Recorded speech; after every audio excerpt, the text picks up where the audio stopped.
A few days after my arrival in the United States, I was brought to a high school in Manchester, Connecticut, the town where we were staying with my aunt and uncle. I was very apprehensive, and I did not have my mama near me because she had been in the hospital since the second day of our arrival.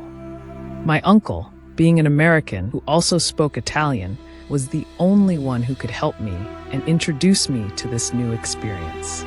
So, on a Monday morning, he brought me to the school. When I entered the building, I noticed how modern it was, with long gray hallways and some kind of closets in the halls. I later found out that they were called lockers, where students could place their coats, books, or anything they didn't want to carry to class. I also passed a large room with tables, which I later discovered was the cafeteria, a strange concept to me. In America, students ate at school instead of going home for lunch, and I wondered, what do they eat? I wanted to go home and not eat this food, which had an unfamiliar smell. I arrived at the principal's office. He seemed kind, but I couldn't understand a word he was saying.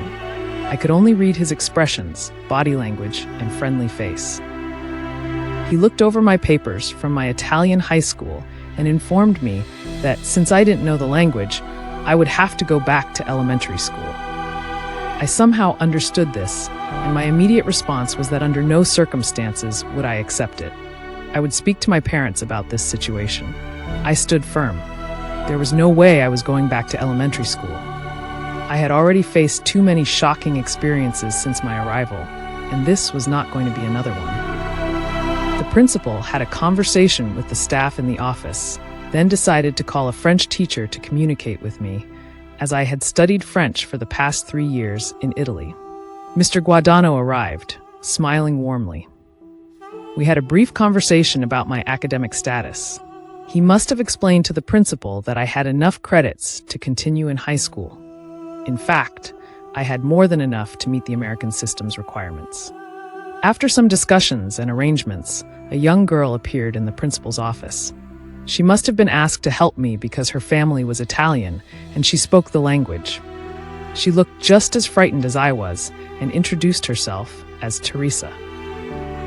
It was then decided that I would follow her to all of her classes to familiarize myself with the American school system. I was also told that if after 1 year I could not complete my assignments and speak English, I would have to go back to elementary school. The deal was made, and with much apprehension, I followed Teresa to her classes for the rest of the day and every day that followed. Everywhere I went, students stared at me as if I had come from another planet. I was the only foreign student in the school, and to them, I must have seemed strange, maybe even because of the way I dressed. Well, I thought they looked strange too, and they were very loud in the hallways, something that would never happen on school grounds in Italy in those days. There, you had to remain silent unless spoken to by a teacher. All I wanted was to go home and never return to this bizarre place. Everything about the environment felt strange. Students moving from one classroom to another, which was the complete opposite of Italy, where teachers came to our class, and we had the same classmates for every subject throughout high school. Why don't the students stand when the teacher enters the room, I thought. In Italy, we did. It was a sign of respect. Even the classroom seating arrangement felt odd. Nothing about this place seemed right to me. And why were the students so loud in the hallways, running and slamming doors, the ones called lockers? Okay, I had to admit, having a place to store your belongings was nice, but the noise was overwhelming. It didn't feel like a school at all. I couldn't wait to tell my mama when I visited her in the hospital. I hoped she would help me make sense of it all, or at least calm me down. And she did. In fact, my stories and descriptions made her laugh. She told me to do my best to learn the language, as it would help me integrate. Then, once she recovered from surgery, I could teach her English too. I was also eager to write to my friends in Italy and tell them all about the American school system. They would surely find it fascinating. The principal decided that I should be assigned to an English teacher, Mrs. Bill, for extra help after school, and I was also to continue studying French. I didn't like any part of this American system, probably because I didn't understand the language. I also didn't like the way people kept staring at me everywhere I went. Some students tried to talk to me, but I didn't understand what they wanted. Even after I had learned a few words, I sometimes pretended not to understand. I was also trying to find my own identity. I didn't want to be with Teresa all the time. It felt uncomfortable. I needed to be on my own and experience my own struggles, even if it meant failing. Teresa was a popular student with many friends, and people would often stop her in the hallways to chat. But they weren't my friends. I wanted my own. Little by little, I started walking to my classes alone, choosing a seat not too close to Teresa, and doing my best to understand the teachers and their lectures. When my mama finally came home from the hospital, I told her that I didn't want to go to school anymore. Sometimes it was just too overwhelming, and I would run away in the middle of the day. When I did, I would find my way home by showing a piece of paper with my aunt's address to the bus driver, who would make sure I got off at the right stop. Meanwhile, the school would call my uncle at work to inform him that I had run away, wanting to ensure that I had made it home safely. The next day, everyone would stare at me even more, now with added curiosity, knowing what I had done. When I arrived at my aunt's house, my mama would be waiting for me. She understood. She would embrace me, and we would both cry from all the stress and negative experiences. But she would always encourage me to go back the next day, reminding me that this was only temporary. I used to make her laugh when I described what I had for lunch. Such strange food, eaten in a giant cafeteria. One of the strangest experiences for me was taking a yellow school bus from my aunt's house to high school. The reason for the bus ride was that the high school was far from our house. But still, why a yellow bus to go to school? Every morning, some students would try to talk to me when I got on, but I had no interest. Just get me to this school and let the day go by quickly, I thought. One day, after a few months in the United States, my mama told me that my papa had agreed that Carlo, she, and I would return to Italy at the end of the school year. Until then, we would continue living with my aunt. This was wonderful news. Mama encouraged me to do my best to learn English and make the most of this year. My attitude changed. I now knew that soon I would leave this school and go back to Italy, back to my friends and classmates. Mama was also learning English on her own, and I could see that she was doing really well. She was a smart woman, determined to make these final months a positive experience. Everything seemed to be falling into place. It felt like my time in America would bring me nothing but unexpected challenges, and that was exactly what happened next. One rainy day in April, in just 5 hours, my mama passed away unexpectedly. My world stood still. What will we do? Where will we go?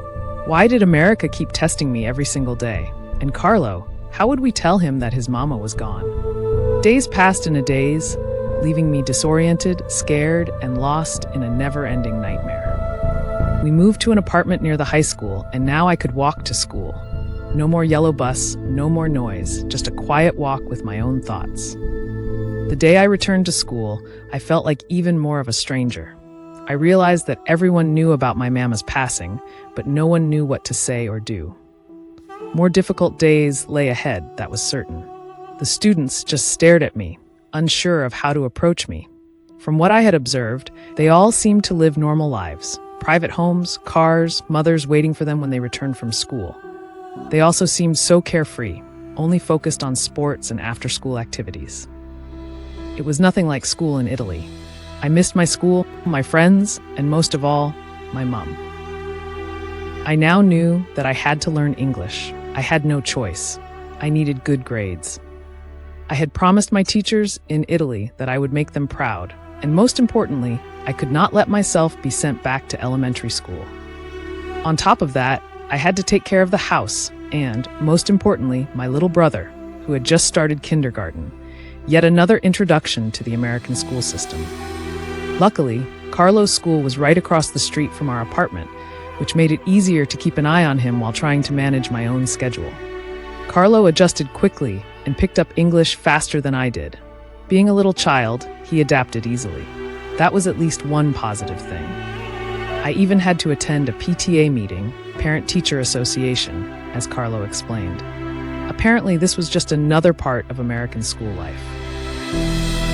The teachers always told me that Carlo was the best behaved and cleanest child in the class, and that he was very polite. I felt proud. My papa did not speak English, so I was the one who had to represent the family and learn about the system. One more responsibility on my shoulders. Papa worked 6 days a week, long hours, taking buses to reach work. We had too many expenses, from the cost of our trip to the United States to the funeral of my mama, so he had to work hard, yet he earned very little as a tailor in a large shop. Too much stress for Papa. I knew I had to finish school so I could work and help him soon. Skipping school was no longer an option. Little by little, I started making my own friends at school. Some of them would come to my house to help me with homework and English, and sometimes they even took Carlo and me to the grocery store on Saturdays in their car. I became friends with a schoolmate named Steve. His family was originally from Egypt, and his mother was kind to Carlo and me. Whenever Steve picked us up and brought us to his house, his mother treated us as if we were her own children. I cherished those moments, and so did Carlo. I also had a friend named Carol. She became my best friend, and many times she would pick up Carlo and me, and we would go for a ride. Carlo was always with me. I never did anything alone unless my papa was home and allowed me to go out, which was rare. The lives of my schoolmates were very different from mine. They had after-school activities, house parties, beautiful clothes, and most of them drove their parents' cars. The girls dressed differently than I did, and the boys all seemed tall, loud, and athletic. So different from my schoolmates in Torino. I found them good-looking, but I felt they had no passions beyond sports. When I wrote about all this to my friends in Italy, they couldn't believe it. They always asked me about the boys. Were they like the ones in the movies? My answer was no. They were nice, but I didn't know much about them because I never participated in after-school activities. I had a home to take care of and a little brother to look after.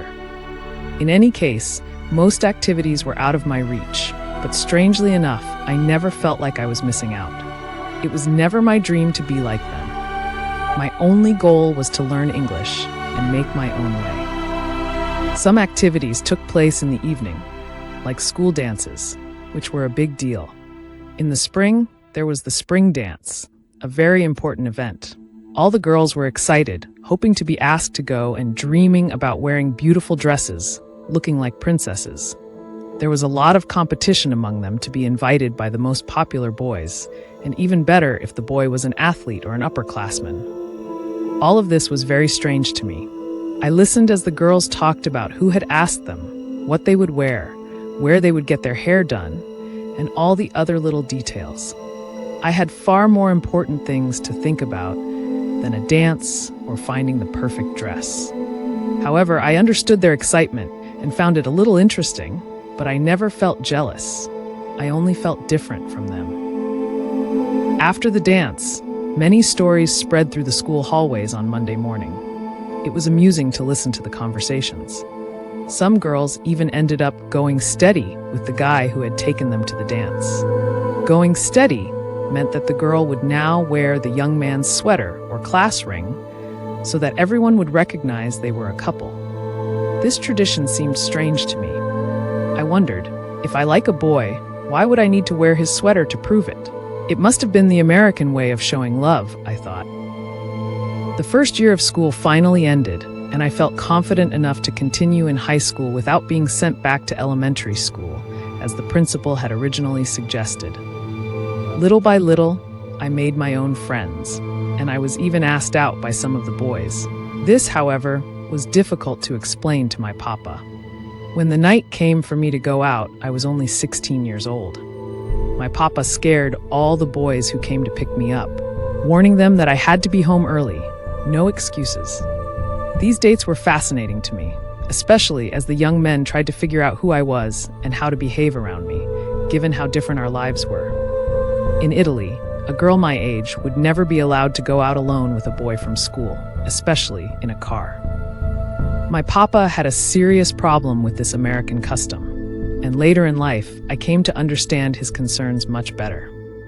The next day, I always shared my experiences with my little brother, Carlo, telling him that one day, when he was older, he would be the one asking a girl out. I had a crush on a schoolmate who was an upperclassman and a star on the basketball team. But he had a beautiful cheerleader as his girlfriend and was not interested in me. During our school years, he was always kind to me, and he probably knew I had a crush on him. Many years later, I did go out with him, but nothing ever came of it.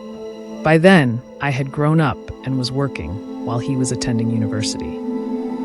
By my last year of high school, I had formed my own circle of friends and no longer spent time with Teresa.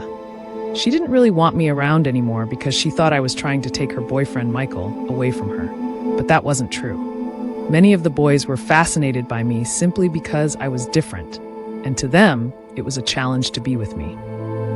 One Friday night, a schoolmate who played guitar in a band asked me to come see him perform at a concert at the Manchester Armory. He was the idol of many of my female classmates, and mine too. His name was Jimmy. He had blue eyes, jet black hair, and drove a black Mustang. Sometimes he even took Carlo and me for rides in it. How amazing was that? A popular boy asking me to his concert. I walked to the Armory, and when I arrived, Jimmy came to the door to meet me.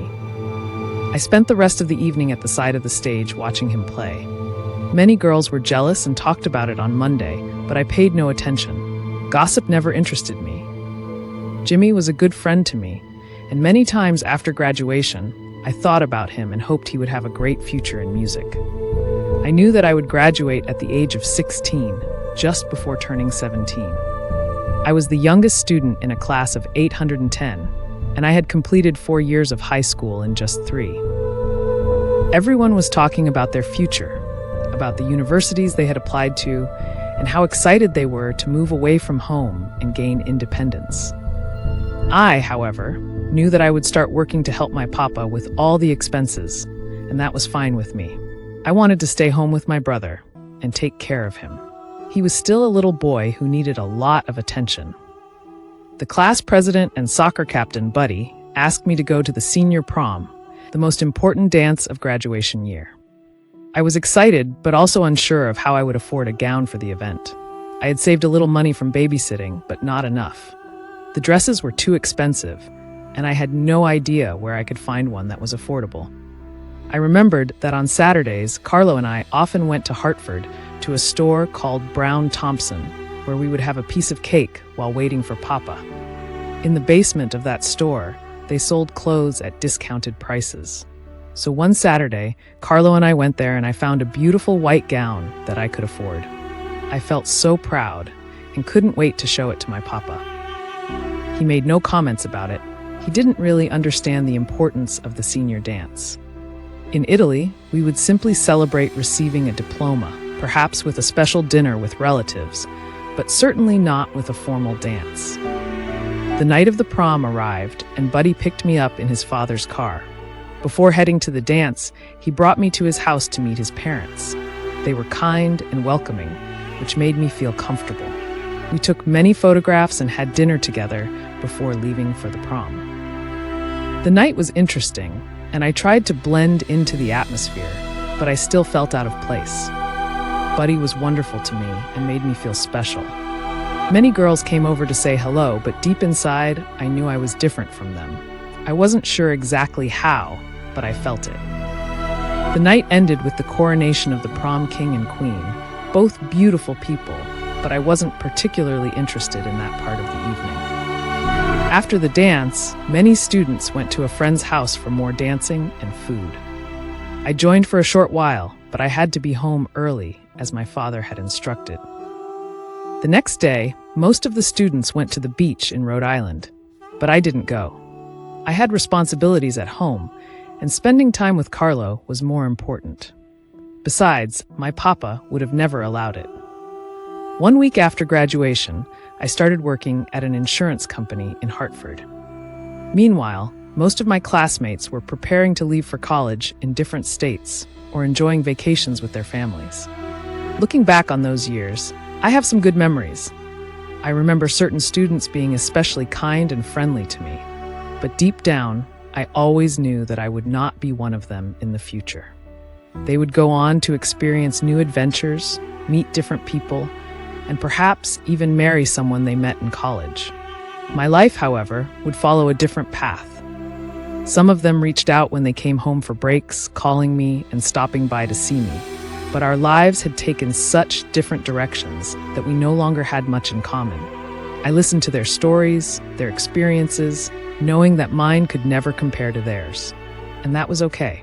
I had responsibilities toward my family, and I was never jealous of my classmates' lifestyle. I simply didn't think about it. Instead, I made friends at work, where I had more in common with the young people around me. The years passed, and all the students I had known either moved away, completed college, got married to someone they met at school, or simply vanished from my life. As for me, those early years in the United States remained a significant memory, a time of transition, learning, and self-discovery.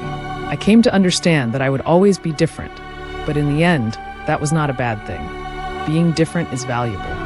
And above all, being true to yourself is what matters most.